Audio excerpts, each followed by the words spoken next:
All right, I hope you are enjoying the day so far. I'm happy to be here today to share with you some key information and resources regarding the Smarter Balanced Interim Assessments and the digital library for this school year. So let's start with the interim assessments.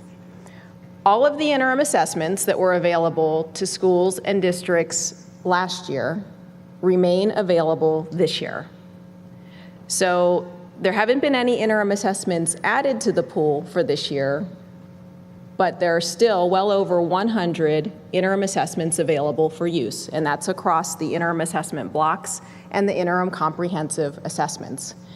And just as a reminder, even though each interim assessment is designed to be aligned with a specific grade level, each interim assessment can be used with students at any grade level.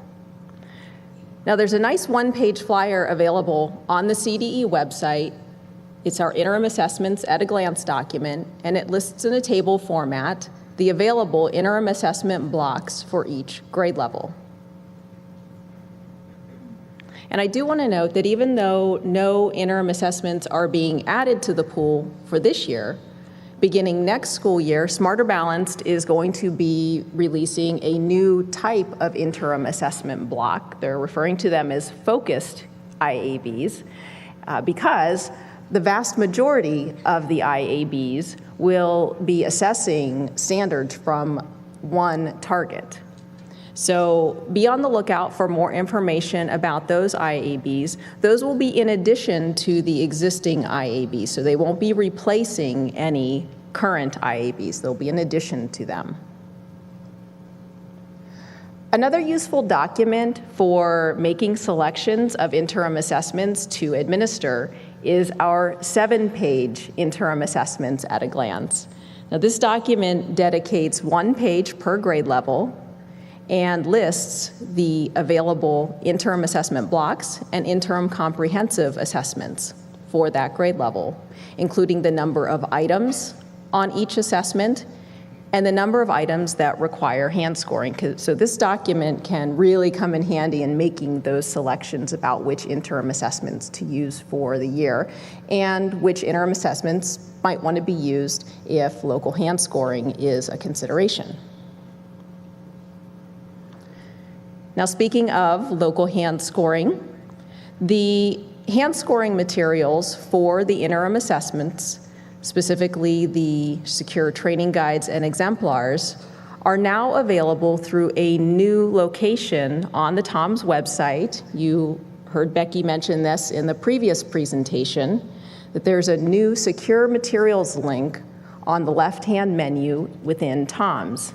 And through that link, you can access a lot of secure CASP materials, including those hand scoring training guides and exemplars, materials from the in-person workshops that CDE offers on hand scoring, and new for this year, interim assessment answer keys. Now, the interim assessment answer keys essentially are one PDF per grade level, per content area, and it lists in a table format the item position number, the answer key, and the standard and the claim with which the item is aligned. And should emphasize that these new answer keys really are intended to support teachers in using the interim assessments during classroom instruction, so when they're using those interims in more of a formative manner. So how many folks here either attended or know someone who attended the Summer Institute that was offered by the CDE this past summer? Okay, a few hands, great. Well, a big component of the Summer Institute was the hand scoring for interim assessments. And the workshop materials from those Summer Institutes are also available through the Secure Materials link, along with the materials from our hand scoring workshops from the previous 2 years. There are videos, handouts, scoring guides, and so forth. So check that out. You may remember that last year, Smarter Balanced released a brand new reporting system. And in California, we use that reporting system to share with educators the results from interim assessments.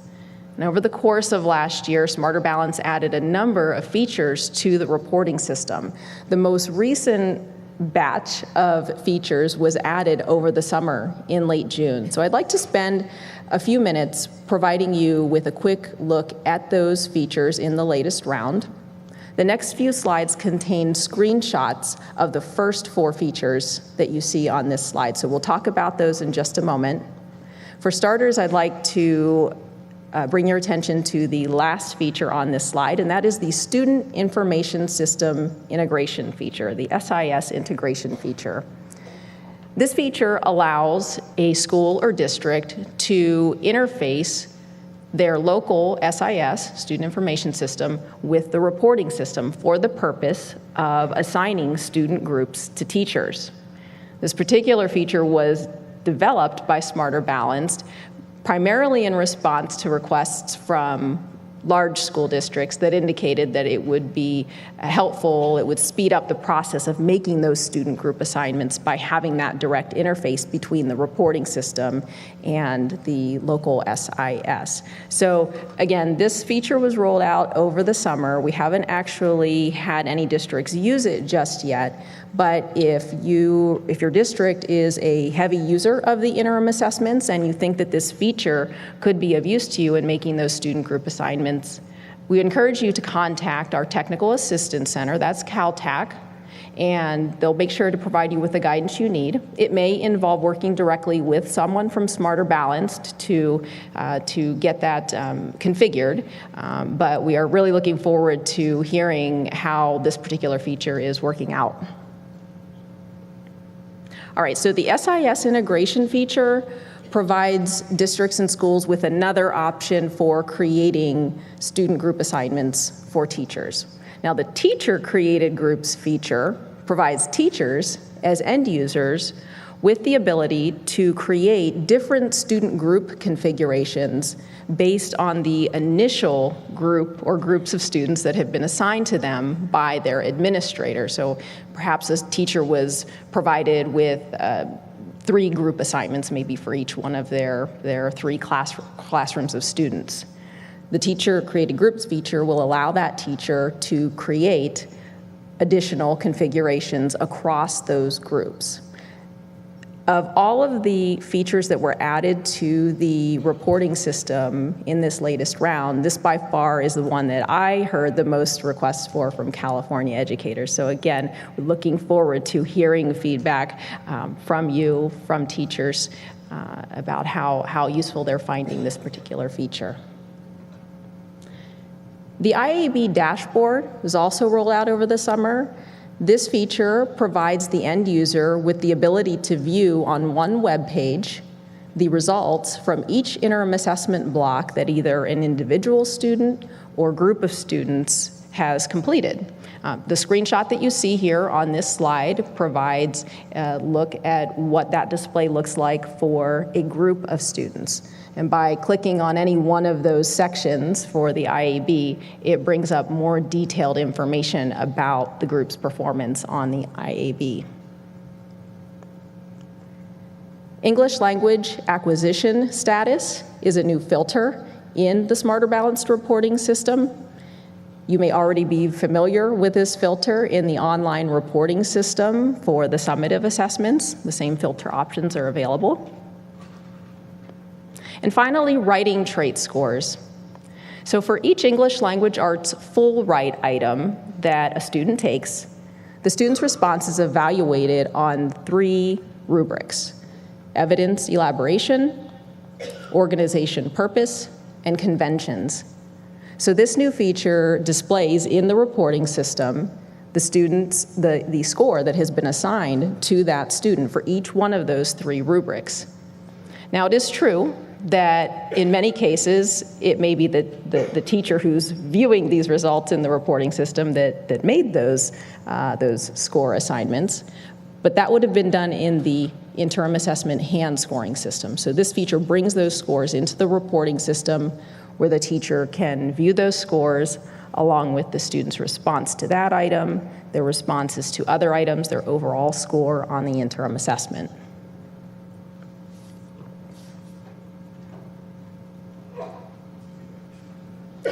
Now, over the course of this year, Smarter Balanced is going to be working on improving some of the user interface screens within the reporting system. We'll make you aware of those as we receive more information about them. A really good way to get initial guidance on any of the systems that you may have to interact with as part of your work with the interim assessments is the CDE's Interim Assessment User Guide. It provides a lot of key information for interacting with the viewing system, where you can preview interim assessment items, the test delivery system, the hand scoring system, and the reporting system. And if you were already very familiar with last year's version of the user guide, this year's version of the guide provides a what's new section at the beginning of the guide, as well as at the beginning of most sections of the guide, so you can see what the key updates are to this year's version. Okay, we're going to start switching tracks a little bit, start talking about the digital library a bit. As a reminder, there is a digital library connections playlist available for every single interim assessment block.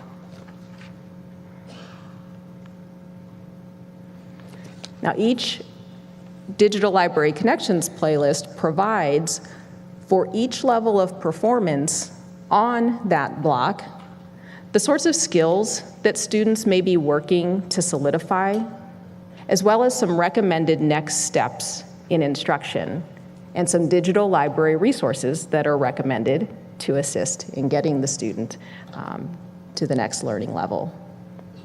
Now, over the summer, Smarter Balanced convened its educators who are members of the Digital Library State Network of Educators, or SNE. And this past summer's workshop focused very largely on developing additional resources to supplement the existing connections playlists. And out of that work, there are going to be updates to 10 English Language Arts Connections playlists and 17 mathematics playlists. That work is expected to be completed in terms of the integration of those resources into the existing playlists over the next month or so.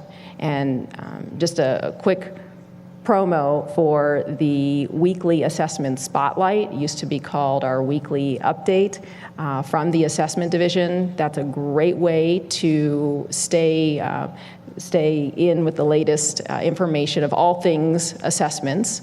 And once those connections playlists have been updated, we'll be sure to include that in the assessment spotlight.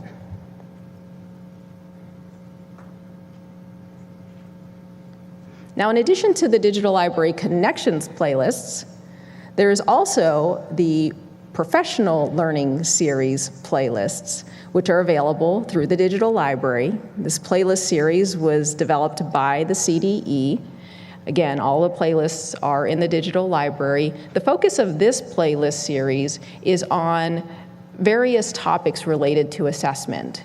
So topics such as assessment literacy, formative assessment, supporting students with special needs, supporting English learners. The latest playlist to be added to the collection focuses on performance tasks. Performance tasks, of course, are a very big component of the Smarter Balanced assessments.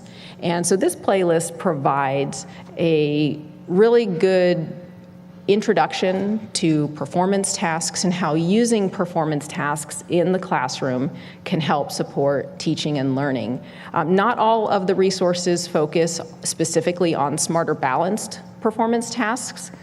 There are some really good general resources about performance tasks, a lot of different formats for the resources. There are PowerPoints, video modules. There's a really nice report that provides a good overview, a good introduction to performance tasks. So we encourage you to check those out. They're great for individual learning or using in a professional learning community. Back in 2016, CDE released the Formative Assessment in Action video series. And this video series features California educators who are members of the Digital Library State Network of Educators, demonstrating formative assessment practices in their classrooms. And over the summer, we released 2 more videos for this series. The first video was released back in June, and it features our SNE member from Victor Elementary School District right here in San Bernardino County. And she is working with a group of grade 3 students on a math lesson. And then just earlier this month, we released a video featuring our SNE member from Woodland Joint Unified, which is up in Yolo County.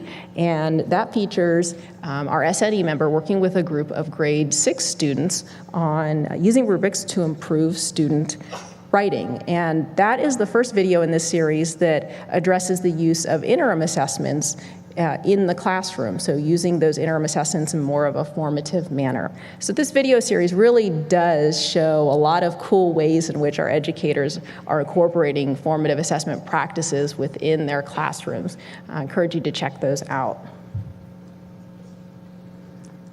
If you happen to know of any teachers that you think might be interested in joining the Digital Library SNE, it does take some time, it takes some work. Smarter Balance does host 2 workshops per year for SNE members where they work on resource development, and there may be some work requested outside of those workshops.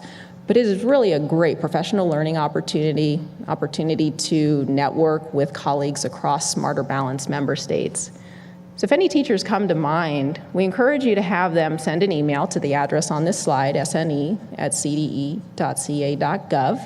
and inquire more information. They'll receive a call or email from someone at the CDE Assessment Division. It would likely be Becky Bowers because she is our new state leadership team member for the Digital Library, and that's the group of CDE staff members that provide oversight and guidance to our SNE members.